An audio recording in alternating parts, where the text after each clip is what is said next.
Take a second to honestly observe the following picture and tell me what this looks like to you. If you said a bunch of cardboard, construction paper, curtain rods, gold tape, and foil, you would be correct. If instead you said the National Aeronautics and Space Administration's highest technological achievement, incapable of being reproduced today, the Apollo 11 lunar lander, then you would also be correct. Most unbiased viewers would assume your average high school art class could construct this contraption without much struggle. But official NASA spokesman and astronaut Don Pettit assures us that actually, this 1969 technology is so advanced that even with their multi-billion-dollar yearly budget, they cannot for the life of them recreate it now. "I'd go back to the moon in a nanosecond," Don informs us. "But NASA destroyed that technology, and it's a painful process to build it back again." Firstly, why on earth would NASA destroy the original Apollo lunar landers? The historic first crafts that landed men on the moon? The supposed most incredible achievements of mankind, and they irreparably destroyed them so that they could not be replicated even after 50 years? Could it be because they didn't want future generations able to visit museums and see these laughable 1960s attempts at high-tech looking space vehicles? And what other 1960s technology is so advanced and expensive that it cannot be recreated easily and far better now than way back then? Let's take a closer look at this 1960s spaceship and see what else we can notice. For example, look at the paneling here on the side of the craft. If someone sheetrocked your house looking like this, you would be entitled to a full refund. Yet, with supposedly the best engineers and scientists in the world on the job, this is the kind of craftsmanship NASA provides? Look at the flimsy, haphazard, and careless construction materials and methods used.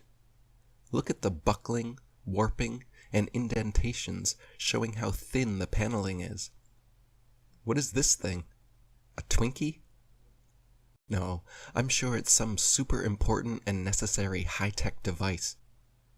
Here there are press stubs, and here also has press stubs.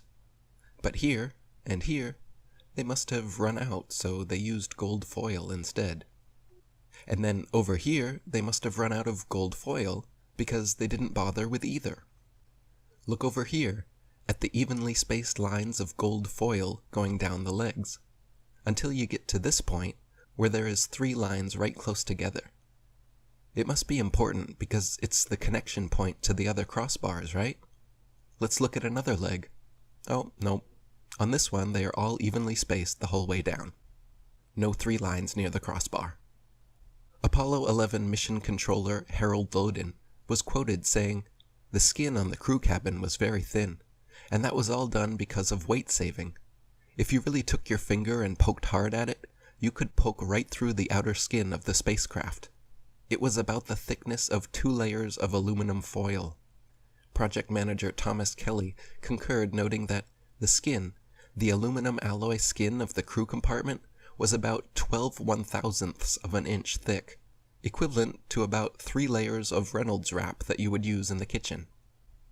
Apollo astronaut Jim Lovell said, "Whenever I saw a model of the lunar module, it had these rigid sides and looked really strong. Turns out that external portions of the lunar module are actually made up of mylar and cellophane, and it's put together with Scotch tape and staples. We had to have pads on the floor, because if you dropped a screwdriver, it would go through the floor." Apollo astronaut Gus Grissom even famously hung a lemon on the lunar lander just weeks before the mission started. The dictionary describes lemon being a word used to describe things, especially automobiles, regarded as unsatisfactory, disappointing, or feeble. The lunar lander was never even once tested on Earth, landing here from any altitude before supposedly going and successfully landing on the moon.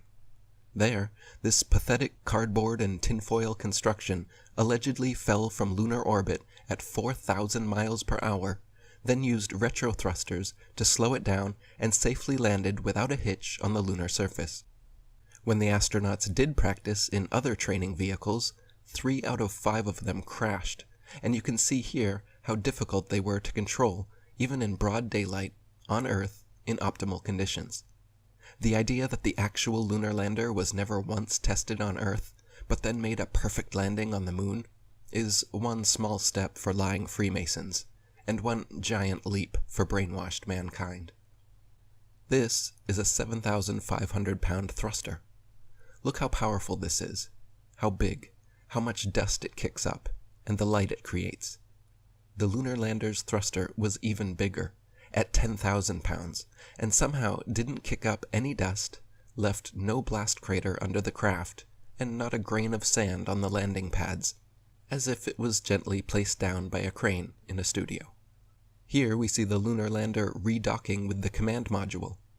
This is clearly fake and made with props, models, and footage similar to the Hollywood creations of the day, such as Stanley Kubrick's 2001 Space Odyssey, created in 1968, the year before the first supposed moon landing.